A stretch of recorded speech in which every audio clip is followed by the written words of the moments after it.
Good evening, everybody. Welcome back to the channel. I'm Dave, and this is Alaskan Homesteading. I'm working in the shop again tonight on a lighting project. It is a wintry mix mess outside here on the 10th of April, and it's really just not suitable for outdoor work today. So I'm going to work on getting the dimmer system installed for these new overhead lights. If you've seen my previous videos on the shop, you've known that I'm installing these high bay lights. They are a commercial style LED overhead light, and they use a commercial style dimmer. This is a 0 to 10 volt dimmer system. And so that means there's just a separate lighting dimming circuit that runs between the lights and this dimmer that'll go in the wall. And I've never wired one of these up before. I don't know how it works. I have not really been able to find a lot of information on the internet about how they operate, but it doesn't seem like it'll be all that complicated. Just from the wiring diagrams I've looked at, you just wire up all of the dimmer lines in parallel with the dimmer switch, and then it should just work. Seems simple. The thing that I'm doing that I'm not 100% confident is going to work correctly is I want to use the one dimmer switch to control both banks of lights, which are separately powered and switched. So that means I might have one bank on and the other bank off, or both banks on, and I'm not sure how that's going to behave with one dimmer switch trying to control both banks. So we'll find out. I'm just going to try it and see. And worst case, I just have to buy another dimmer. They're like 60 bucks. They're a little expensive, but it is what it is. And I'm just going to try it. We'll see what happens. Anyway, let's go ahead and fire up Jeffrey and get up there and start working.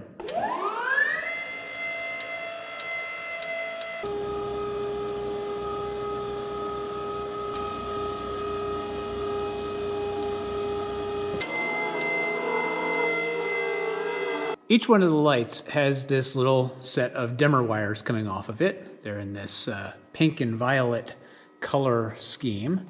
And they've got, a few feet of this wire attached. What I'm going to do here is I'm just going to go ahead and unfurl this one, wire it up to the switch up here in the basket, and just see how it operates on the one light, because I've never even tried it. I promise you this is not as sketchy as it looks. These wires are not carrying 120 volts. None of this is connected to live, main voltage. These are just wired, connected in parallel with the dimmer circuit on that light. And all that this is going to do is give me the ability to just dim them down to a lower level, which should save some energy. I'm going to have to test that theory because I don't know if all it's doing is dumping the extra power into this cooling array on top, or if it's actually lowering the consumption of the fixture. I have done shockingly little research into how these operate, but fundamentally it's pretty simply operating. It's just a dimmer, very simple. Now that I know the switch is good at least, and that it does operate correctly with one fixture, the next thing is to wire up the other fixtures in this row. I've got these three along here that I think I can get to all of these with the lift in its current placement, and then get them wired up in parallel and get this dimmer set up to do the one bank. So I'll run a home run all the way down and then down into that front wall between the two front doors, and that's where I'll have the dimmer switch. And if I end up needing two dimmer switches, I'll just put the two of them right there on that front wall and have a home run from each set of lights, just in case it doesn't work to dim the system when there's half of the lights turned off. I'm not sure how that's going to work yet.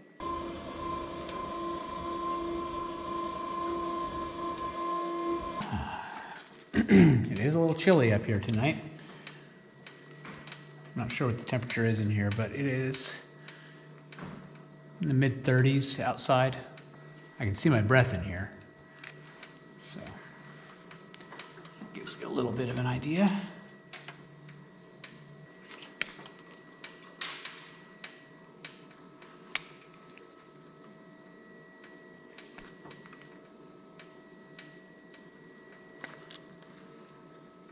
Like any good electrician, I am leaving this mess for someone else to clean up. The problem is, in this situation, I'm someone else. I'm trying some new wire nuts. These are really small.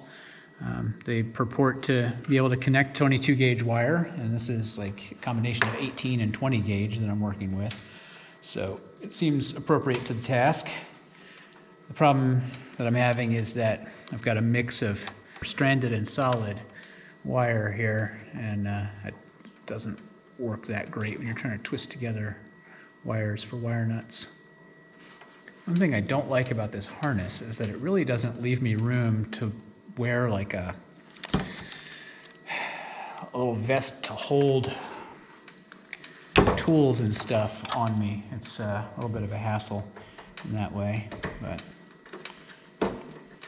better that than being able to fall out of the basket if I get twisted around the wrong way. All right, maybe that'll go a little better. So I've got two solid and one stranded in there.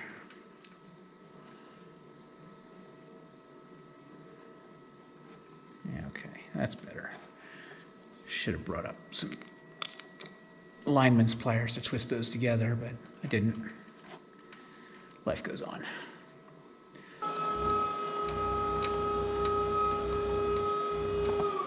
Have to really maintain spatial awareness doing this.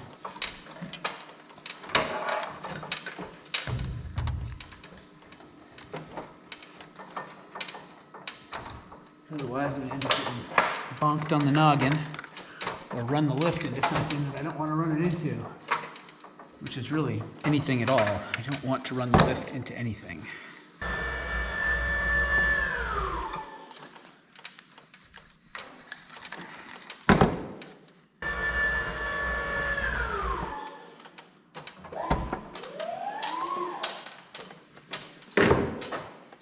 Bonk.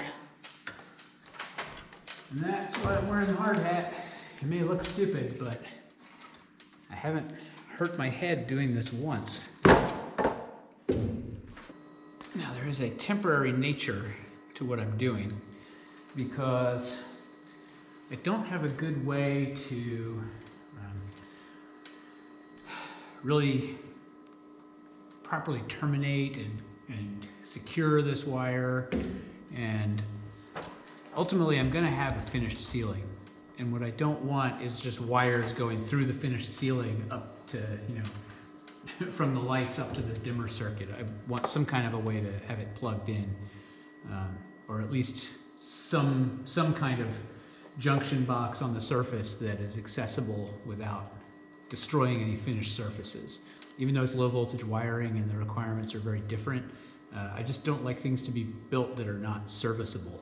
So I have to figure out what I'm going to do about that. But in the meantime, I want to be able to experiment with this dimmer circuit, see if it actually does save energy to run the lights dimmer, or if it's really just an aesthetic thing that lets me vary the light level for the type of work that I'm doing. Okay, that's good. Nope, it's not good. That didn't work at all. Hey, I'm not real happy with these wire nuts either. They're not the greatest, but they're what I have for the moment. So we're gonna work with it. Definitely need to come up with a better solution for connecting these wires.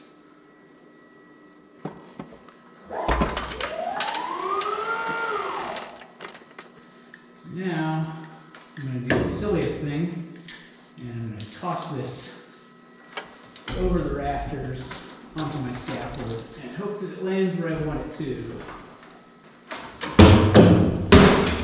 Ta-da!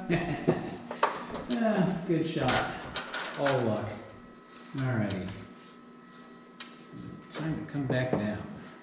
And retract the boom.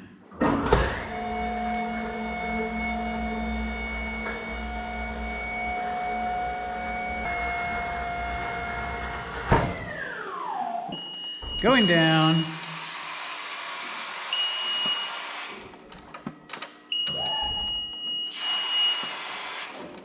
I've already got a hole through the top plate where I ran my power for the garage door openers. So I'm just going to share that with this little low voltage run. No big deal.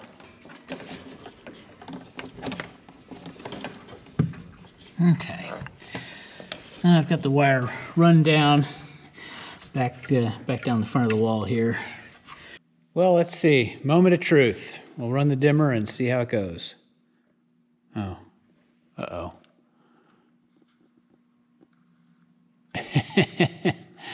Yeah, that middle one is not properly connected. That's super. Well, I'll just have to go back up in the basket and reconnect that. I think one of the wires must have slipped out. I was having a bad time getting that one connected anyway. I really need a better way to connect this up. Tonight's really just a initial experiment to try these things out and see how it works. So I'm going to have to wrap this up for now. It's too cold for me to keep fooling around out here and really be able to pay attention to what I'm doing. But at least for right now, I now know at least the dimmer works. My wiring doesn't. I did a terrible job, and I'm going to have to come back to it. All right, well, you know what they say, 2 out of 3 ain't bad. Well, in this case, it is bad. This is not good work, but that's what I get for trying to do this stuff after dinner. At any rate, I'm going to wrap it up here. Thanks for watching. I'm going to have to do the rest of this in a part 2. Stay tuned, and we'll get this dimmer lighting working correctly. We'll see you next time.